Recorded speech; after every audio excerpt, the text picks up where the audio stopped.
everyone, and welcome, and we appreciate you joining new intended ongoing series of monthly presentations of programs and interests and topics that are near and dear to the hearts of our utility brethren. There'll be others, hopefully once a month, of different aspects, whether physical, cyber, and other topics of interest. So we thank you for kicking this off. So we want to talk today about physical security, obviously, and what's it all about and what's the big picture as we look at these issues and problems. And if we scale up from our low-end aspects, we have, like death and taxes, with us always, vandalism and thievery. So vandalism and thefts are always a big problem. And one of the major problems, particularly with vandalism, there is sometimes attributed to vandalism, damage that's been done, attempted break-ins and that sort of thing that are either could have been theft activity. It also could have been possibly, depending on what the facility is and the level of importance, that it could have been a probing attempt or an attempt to figure out how long or how hard is it to get in or how long to get detected. So it's something to be very careful about, which means you need to pay attention to vandalism activity. I believe there's actually a requirement to provide and do research on vandalism by NERC to make sure that that's in fact what it was and wasn't some sort of attack. As you scale up, then you've got bigger problems such as long gun attacks and lone wolf attacks. Long gun attacks, the classic example is our Metcalf incident in 2013, but there's been others along the way, including some drive-by shots apparently at a gas turbine plant in the Missouri-Kansas border, and they never did find out who did that. That might have been Yahoos. We don't know. That's the problem with the fact that long gun attacks can do serious damage. They're from a distance, and it's very difficult to find them. Just as in Metcalf, they never found out who was involved in that attack. Lone wolf attacks are probably one of our biggest issues and concerns out there in terms of physical security in general. Sometimes it turns out to be people who are not quite understanding how the world works, such as our Jason Woodring in Arkansas, who frankly believed that too many people were tied to the internet and they're brainwashed, and so his attempt was to cut all the power out so that they would get off the net forcibly. Very interesting series of events before they caught up with him. So we do have these types, and at the top of the potential threats are coordinated attacks, which is what happened with Metcalf, which was clearly the catalyst for particularly Congress and the height of the national dialogue and the press, pressing the fact that we're under danger. There are terrorist activities, reports that were put out, including even by former NERC chairman, that indicated a small number. There's reports 7 to 9 of substations that could be taken down and possibly disrupt or take down the North American grid for up to 2 years. And it's been determined that within 30 days, most things come to a standstill. Within 90 days, people can't move vehicles any longer because there's no gas, because there's no electricity to pump. Clearly, the electric grid out of the 16 critical infrastructure sectors is the most critical because all the other 15 depend upon this one. So it is a real potential, and of course has to be addressed, and that's where CIP-014 was developed. Obviously, there's the fear of these attacks and the fact that if you do it in the right way, people will be able to take down at least a part of the grid. So probably awareness, almost everything we know about, from vandalism to thieves to actual accidental attacks or yahoos shooting at signs, or actual coordinated attacks, has always been after the fact to date. And that's one of the primary reasons and the primary thrust of what CIP-014 particularly is all about. But it's at that. One of the biggest problems in security today is reliance on cameras, even those with video analytics. But it's how you manage that whole system, whether it makes sense or is useful. It's back to Metcalf as an example. It took 2 weeks to break down the video to be able to figure out where the shots were coming from, determine or try to determine how many shooters were involved. And that's because, as typical, we focus on what we think are the key assets. So cameras and other systems are all inward thinking. And in the security world, that's too late.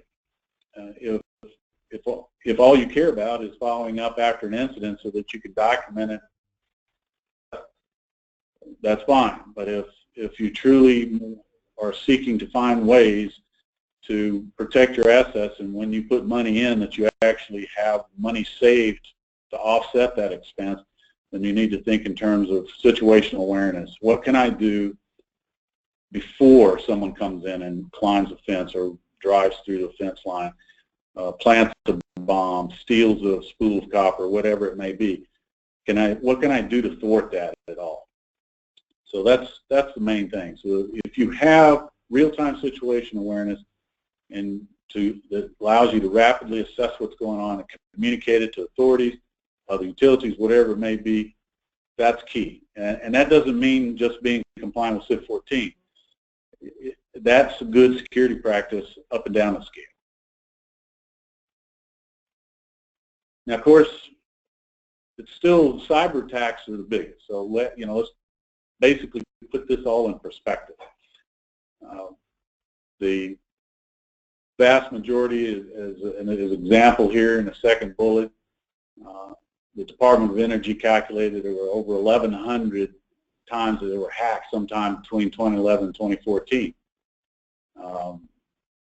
The recent cyber attack in the Ukraine is with black energy malware. That's an interesting thing, because this is almost a nexus of cyber and physical and denial of service attacks. This is very likely, especially within those that are involved in the CIP-014 world, if there are version upgrades or changes, just like there has been in the cyber CIP standards, this is likely to be one, because you had a coordinated attack done by what is believed to be a state agency of Russia, but still it was a coordinated attack. And not only did they use a cyber attack, but they also used a denial of service for phone calls and dealing with it, and overloaded their telephone system so that people couldn't respond, couldn't gain information, couldn't tell other people what was going on. So the combination is what led to the physical takedown of the substation sites that affected over 700,000 homes for many hours. So if you scale that up to a company or an interconnect, you can see what could happen by coordinated attacks that go beyond simply physical attacks. So that's key, and I'll speak to that a bit later, because one of the things when you bring your control centers into scope for CIP-014, the primary control centers, this is clearly part of the things that could affect that you're going to have to look at dealing with, which is a completely different vector than dealing with somebody running in with a handful of C4, blowing the door and going in, shooting up to office, and start playing with the controls. So how much in our these physical attacks ago, they one-offs, these crazy, like the guy in Arkansas. 2 weeks ago, there was a pipe bomb that went off. Not that long ago, I think in 2014, small little village, Barton Village, Vermont, they had spent $250,000 replacing the transformer that was damaged by gunfire. There was, in 1997, as you can see, someone entered substation. Could have started out as vandalism, could have been a lard guy high on crack, who knows. They threw 39 control switches and shut down the substation. So you just lost 125,000 customers for 3.5 hours. That's revenue loss. So there are a lot of costs. The threats are real, whether they're small or large, like the Metcalf attack. The one in Lubbock is interesting because they still don't know what's going on, but they did get through a standard fence, apparently very easily, wasn't monitored, stuck a pipe bomb in a critical section underneath the cooling fins, and set it off, which drained the coolant. So these attacks are real, although they have been somewhat smaller, but that's partly part of the big game of the entire intelligence community, FBI, Homeland Security, DOD, and everyone that's involved in helping to suppress what could happen. But they do still happen, so we have to look at those and how we deal with them. So they're not as frequent, but they can be very expensive.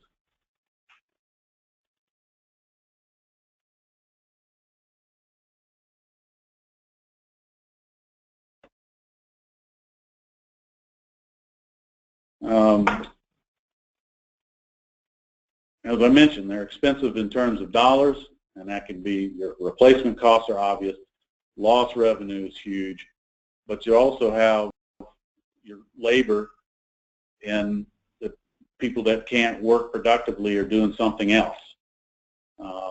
You may have engineers cleaning up the substation yard. That's not how they're, you're making money off of them. And then the opportunity cost. If you've got this money and these people spending this time on doing something other than something productive, that's lost opportunity. You can lose lives. We all know people get in, break in, get caught all the time. They pull stuff in the wrong place, touch the wrong thing, and they get fried. But it also means that somebody's investigating, whether it's a station engineer or local first responder, there are dangers and people can be hurt. One of the bigger ones, and another outgrowth of the Metcalf type of thing, incident, is reputation. Your reputation can be damaged. If in competitive areas, Texas is a good example, you have multiple choices on who you can source power from. If you're losing power from time to time and there's constant press coverage that you don't provide good services, or they're easily attacked, or there's a special investigative report, they can switch to someone else, and that can hurt you. Regulators will be bothering you. I'm probably stating the obvious for many that have been through some of this. But then you're going to get oversight. There's a whole plethora of bureaucrats that are going to want to overlook and tell you how you should do it better. But at state, federal level, your investors and the press looking for a story. And when I say costly, PG&E spent $100 million on its facilities just in response to Metcalf substation before CIP-014 was even required. So, and there were 2 separate incidents, by the way, and that really gave my bread a black eye. So the second time, under the nose of 2 sheriff's deputies, an entire operations crew changing oil and transformers, and 2 PG&E security officers.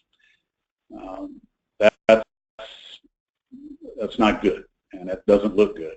So part of what you can look at these to do with the security investment is to, shall we say, pass the red face test. Embarrassment puts you out as an outsider. You're outside the norm, and that's never a good thing. You don't want to spend the bucks they spent. And in general, we all know criminal activity sucks up funds, resources, investigations, replacement of components, lost time, goes on and on to bullet one. So there are ways to mitigate it. We've seen this. I've seen it many, many times. We've made some incremental increases in security methods, and you can save a lot of money. You get your return on investment because the assets will last longer. You don't have to replace them as often, and I'm talking about security assets. You prevent losses, and that is bottom line dollars, whether it's you can measure it in real dollars or not. So one of the things that we wanted to talk about today and show you that by rather than simply saying, well, I've got this small number of assets, I have to mitigate the possible attacks from a CIP-014 compliance standpoint. But you can also use a lot of these and improve your security stance across the entire company by using some of these, which also then spreads the cost out over multiple facilities. And if you can save money by preventing losses at non-CIP-014 sites, then you can help pay for the cost that is for, in truth, the CIP-014 sites. So, and many of the same vectors, they're all the same. Whether someone's trying to climb in with a man-pack explosives, a pipe bomb, or simply get in to steal 20 feet of copper to feed his habit, things such as fencing help mitigate both of them. So, and not just 5 foot, 2.5 inch opening hurricane chain link fence either. We're talking about a higher level of security fencing that is harder to get through. These are the things that can also be applied to supplement or enhance your already CIP-6 requirements as well. Although CIP-6 is about access control, if you can further limit access, whether it's your SCADA cables and trays leading out of your control building or something, this helps add to that, so it makes it more difficult. So it does enhance your CIP-6 stance. I mentioned before about having to do investigations. This EOP-04 requires sabotage investigations on breaking and entering. So vandalism and all that has to be done anyway. If you can prevent them to begin with, that's fewer reports you have to write.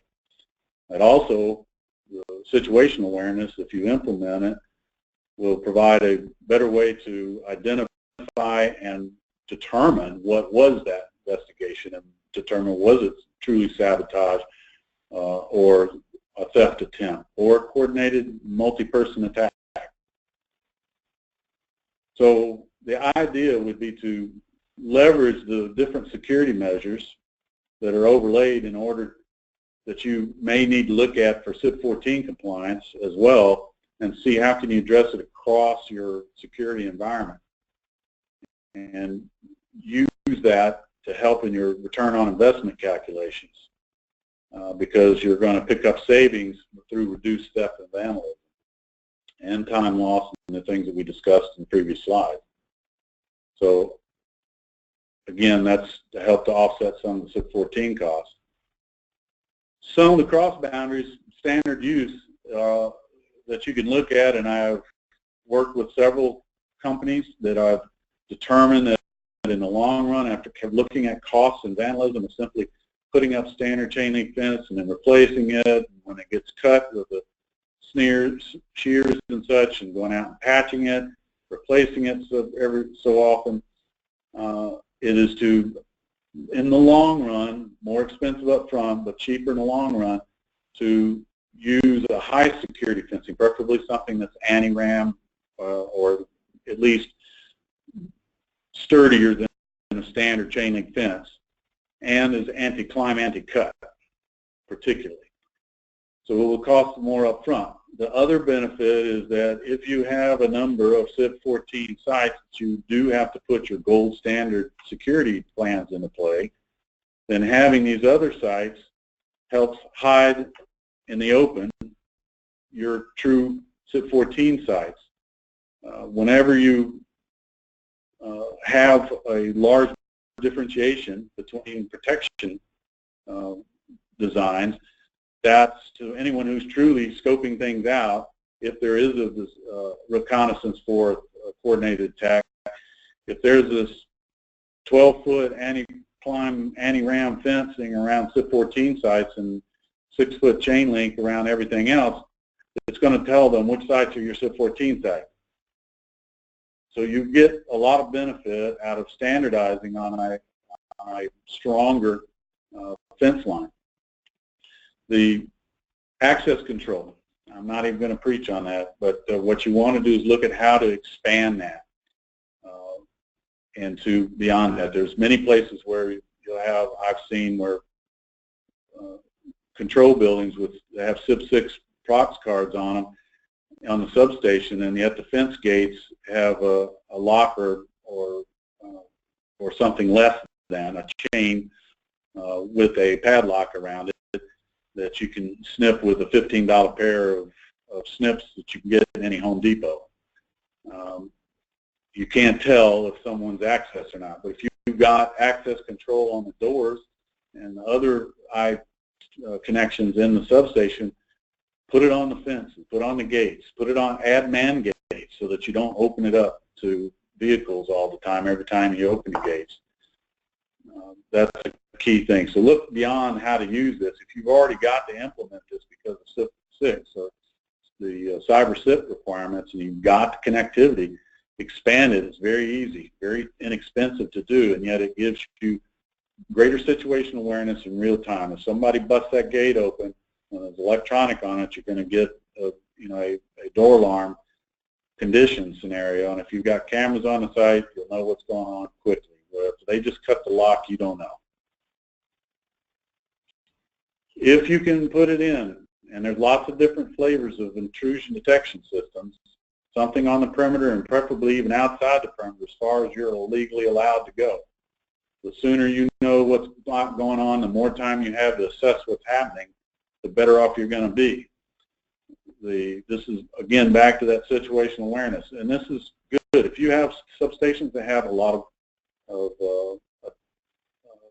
theft and vandalism that goes on, this can go a long way to prevent it, especially if you add other things such as voice speakers, loudspeakers out there where you can call them off or play the barking German Shepherd tape.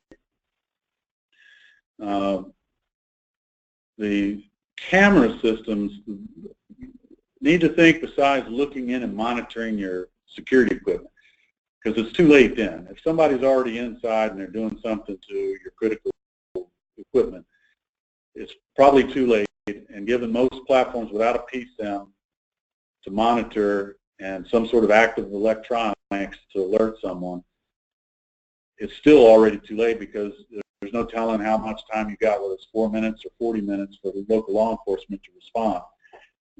If you can take intrusion detection systems, which could be seismic cables in the ground, it can be camera systems of video analytics, PTZs, you can add other combinations of other technology.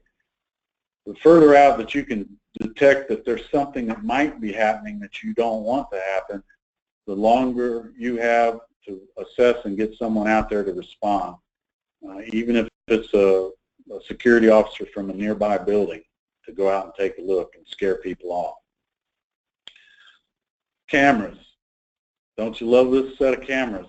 We got cameras here out going everywhere.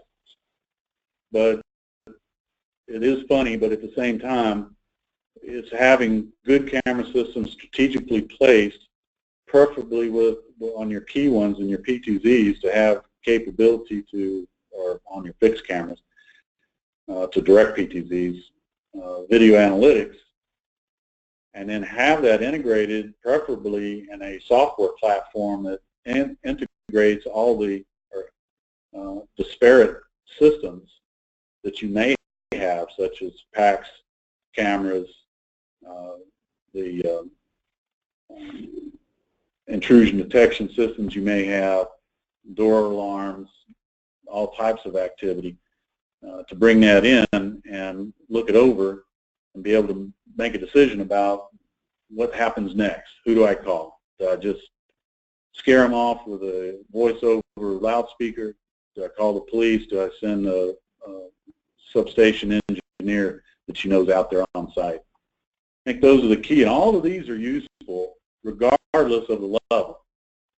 And you can do things much less expensive today, obviously, and won't get deep into the technologies, but IP cameras, wireless cameras, they're getting very inexpensive today.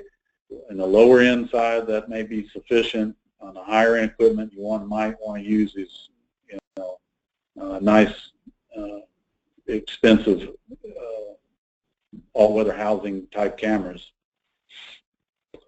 Lighting. There's always discussion back and forth by different folks at different times about, I heard one that DHS asked,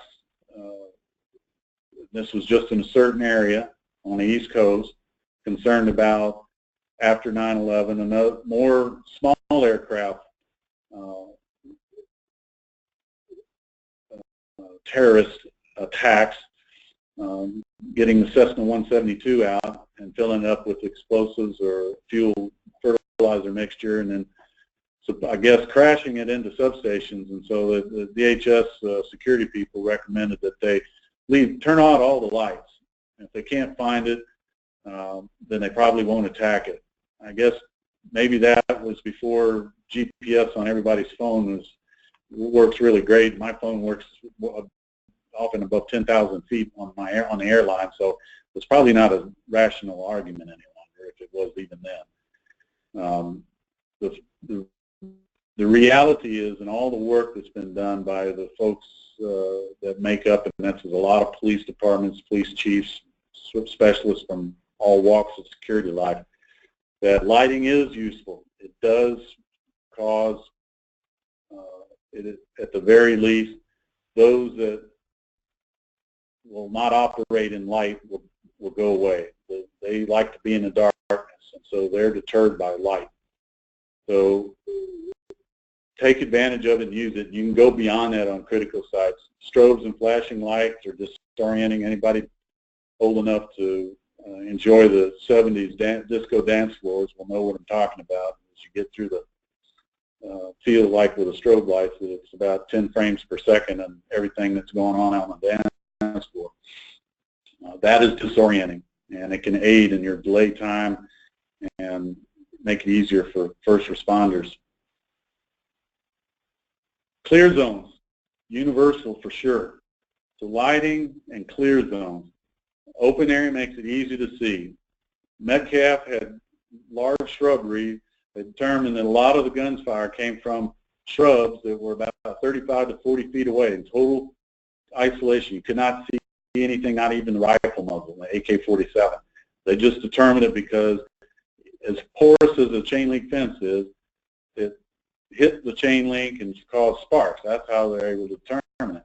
That's another good thing for why you would want to look at critical or at anti-climb, anti-cut fencing, higher security fencing, is because the openings are much smaller. There's still enough light and visibility, like a screen, that law enforcement can see through it. You can shine some light through it, but at any reasonable distance with a long gun attempt to try to shoot out critical equipment, it's going to be pretty hard to get a 3mm slug through a 2mm opening, and every time. So it's a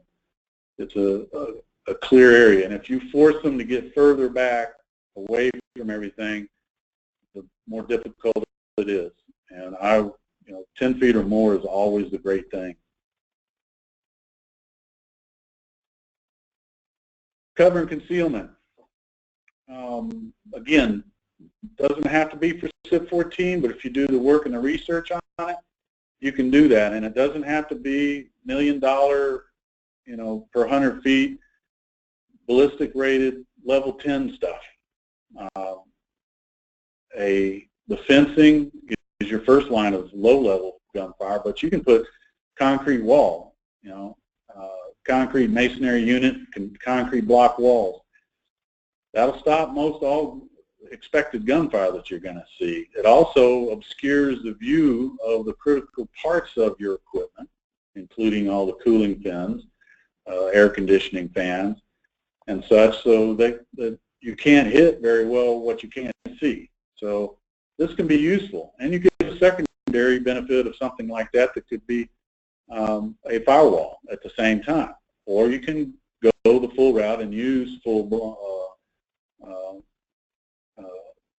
fire retardant firewalls. Works the same way. Most of them are great. The very high end, if it was highly susceptible, they make firewall systems that are also ballistically rated, but they're very expensive. And then finally, in the reality, the real key is situational awareness. That is the main thing. Whether you put in few things or load it up with all sorts of protection, and you're in the LA basin, then the situational awareness is still key. Early on, to force to death, and I'm going to do it because this is key. This is the most critical thing you can think about when you look at how to upgrade your security in general that will meet CIP-014 requirements and down to the lowest vandal. The more you know before someone is on your perimeter or inside your perimeter, the more time you have to react.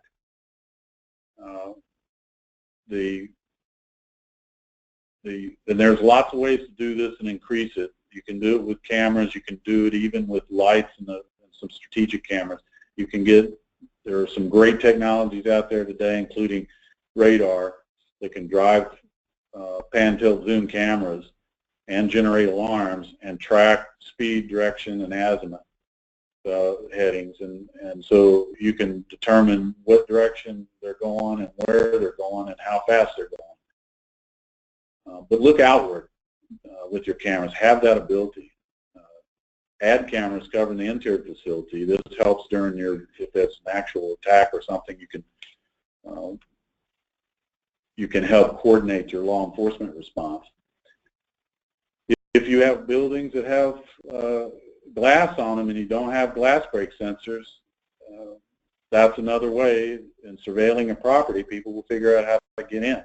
Doesn't matter if it's CIP-014 or not. But you put sensors on there and it's relatively inexpensive, and this, like door alarms, requires investigation. I spoke of intercoms and loudspeakers and using that. You may have to look at actually rerouting traffic. If there's a lot of traffic close by a critical substation or such, that you can find a way to work with the community to reroute so that better. You monitor. That's why clear zones are very good to have, because humans monitoring will have naturally, if a clear opening to them is natural and normal, and their mind's eye will capture it and just go on. It doesn't bother them. But if there's a car parked in a clear zone, or there's something sitting in an area that's where there's not supposed to be anything, that's an aberration, and it will catch their brain, and they will look at it closer. The classic second look. So that's, though, if you can do that so that you can lessen or remove traffic, that's always a good thing. The more sensors you can put out, the better. If you can centralize all your incident response and all that information, how do you manage it, how you dispatch it and work with it. Having local sites do all that makes it very difficult. It's particularly if you're going to have to start doing this for CIP-014 sites, you might as well think bigger and look at how to take in all these systems, their alarms, and manage incident response, so that you got a centralized way to assess and communicate and respond to incidents going on particularly if you have multiple instances. Yeah. This is particularly good if, whether it's gang of thieves or a physical attack, a coordinated attack on a CIP-014 facility, diversions can be part of the package. And so if you need to have the ability to monitor multiple events simultaneously and to be able to see a pattern and then have very quick connection with your local, state, federal intel operations as well as your sister companies at your interconnect. Security people will always say policies and procedures are your first line of defense. So a good, robust set of policies and procedures, just as you've done, and probably every one of you followed through on CIP, cyber CIP connections, whether at V5 now levels and some of the newer versions of some of the cyber requirements that are coming out. These can be applied and should be applied to CIP-014 on down. And if you know what you're going to do in every response level, different threat levels, different low, medium, high risk levels of certain stations, because one's a small substation or just a relay type station versus all the way up to a control center, CIP-014 control center, then knowing what to do, how to do it quickly is important, and this is particularly tied well if you have a centralized security operations center or some sort of incident response. And of course, you can always bring in and use security officers if you use security officers. Not everyone does. And some use their own, some hire them. But just make sure you include that. Same as with the business continuity or business resiliency planning. All that stuff should be tied together. You know, what if an alarm goes off in a control center fire alarm and everybody's evacuated? Who's left to control the bulk electric system or the critical infrastructure from there? Those are gaps to be looking for that aren't just for CIP-014 sites. The point, I guess, about this whole thing is to recognize there's not two different sets. There are of standards. There should be one standard that is scalable and that applies at different levels, whether you start with anti-climb, anti-cut fences, a standard 10-foot, and others you might go to, depending on the terrain, 12 feet plus have anti-ram cables pulled through or something. It looks pretty much the same all the way around, and you provided the level of security necessary. So I have a short time. I'm just going to rip through just so you understand and know the differences for those who may not totally understand. I'm sure by now everyone has, since we're pretty much at requirement R5 at this point. But just to understand why there's differences and why it's almost problematic that they called it a CIP standard, because it confuses people. This is a physical security standard that is meant for transmission and stations and substations and the primary control centers that may cause one of these three major conditions at the bulk interconnection of the bed: instability, uncontrolled separation, and cascading. It's not an extension of or related to CIP-6. It's actually called out specifically that it is not. The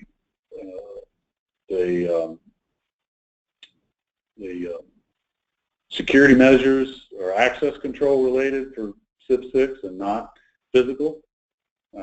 And it's not a one-size-fits-all approach, but it can be a useful guide for substations, whether they follow CIP-014 or not. You can always scale things up and down, use some things, especially the things that aren't visible to the naked eye. So CIP-014 is about the perimeter and outward. CIP standards, cyber CIPs are mostly about interior access control. CIP-014 is physical security, while CIP is cyber security oriented.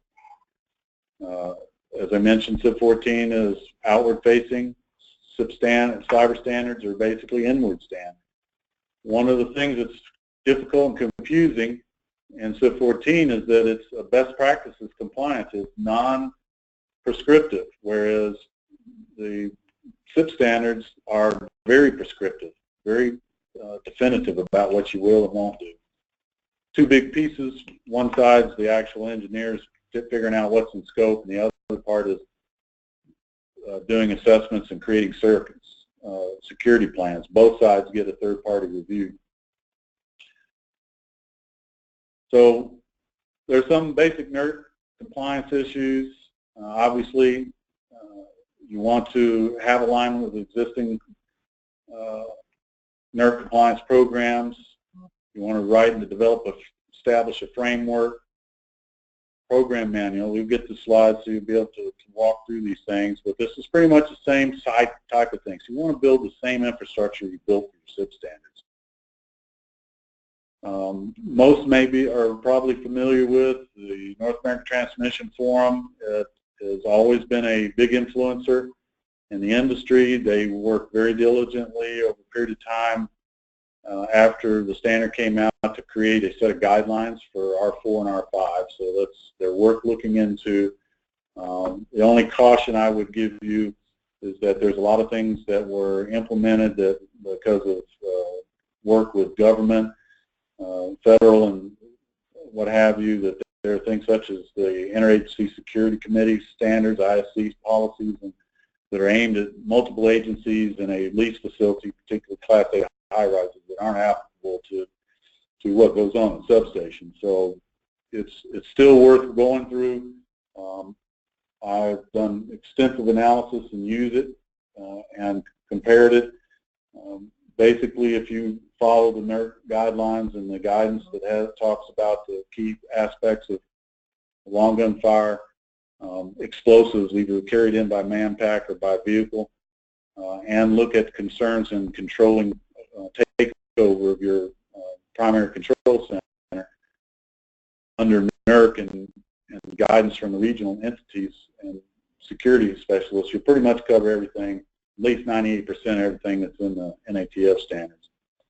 That's why work with the regional entities. They're getting a lot of input. NERC has quarterly updates. We've attended all of these.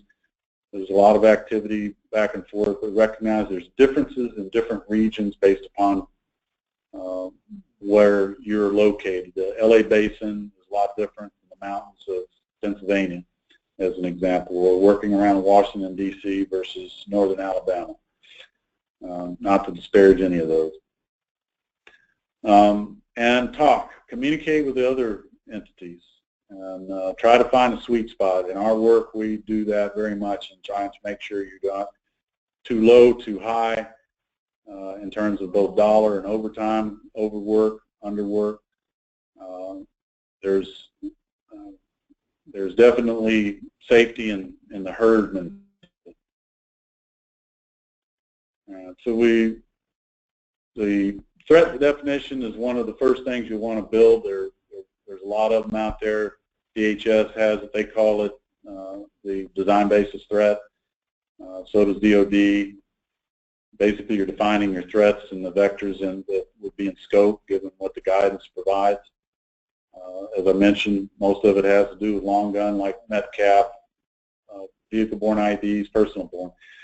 There's not much concern or worry about vehicle-borne. There's very little vehicle attacks that go on, but there's a lot of pipe bombs, a lot of ways to sneak in and set bombs and critical equipment.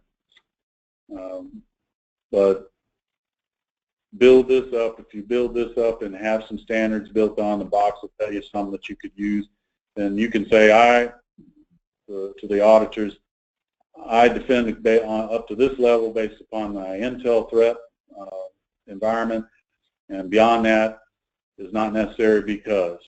It might be because above 50 caliber guns, it's combat equipment and it's tracked by the government. Large quantities of fertilizers tracked by the government.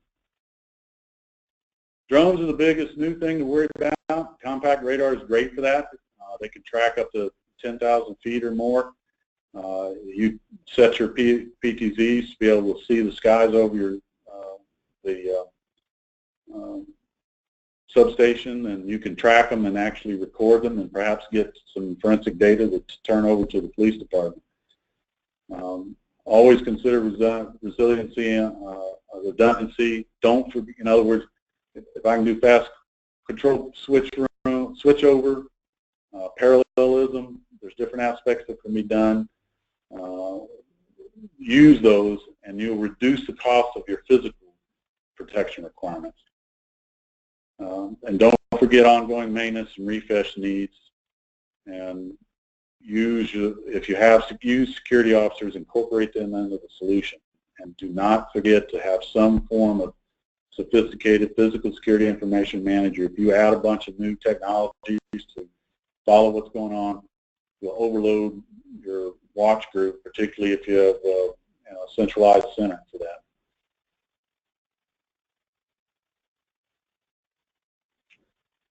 So think in terms of layers. You have an outer layer, your perimeter layer, an inner layer that you may consider that will tell you that NERC's position, basically, or the guidance that we've continuously been getting is that, or the commentary, I should say, is that the concern is up to and penetrating the perimeter once inside to assume it's game over. And that's pretty much true with explosives and such. So that's important. And remember, there are aspects that follow on. Although you may go through R1 through R6 and it's more or less a one-time process, there are provisions for reevaluating what might be a scope every 30 months and what might be evolving threats every 30 months. But that's basically the only prescriptive ongoing requirements that there are. So one of the problems is information protection, and I would suggest you follow what you're doing for CIP v5. Works very well, whether you make it in parallel and have a different setup or not. For CIP-014, since it's a physical and may be managed by a different group, it doesn't hurt. It allows usage of leveraging what you have. Your compliance people will understand it. They'll be able to track it and maintain it for you. So as a security group, that might be a wonderful thing to have that done. So we've got some time, a bit of time left. I blasted through the last. I haven't been able to monitor what Gary's been able to do online, but it is open to some questions, if anybody has any.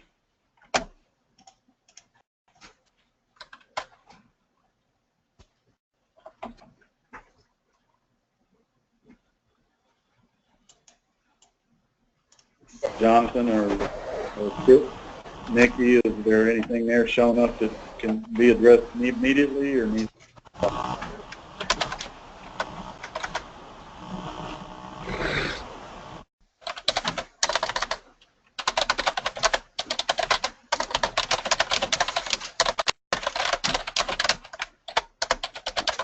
I hear a lot of typing, but I don't hear anybody talking.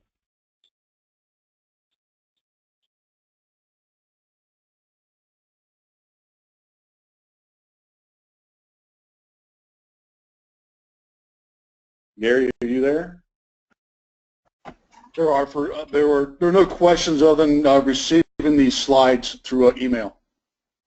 Okay, and that makes sense. Some of them had to go through kind of quickly, and we're available for questions, follow-up questions by email and response.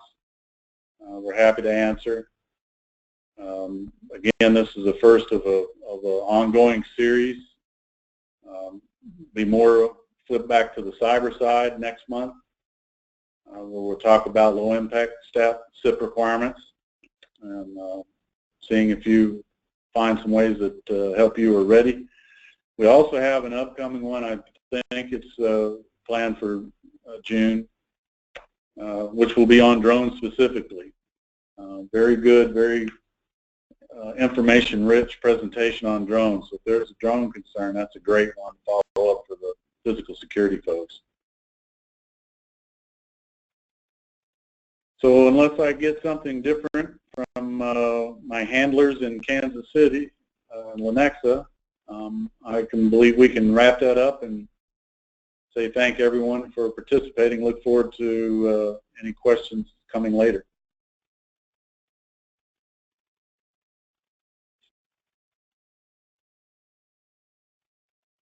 And with that, we will close out. Thanks, everybody. Thank you for the presentation. It was very informative. Great. Glad you enjoyed it. Thank you for coming.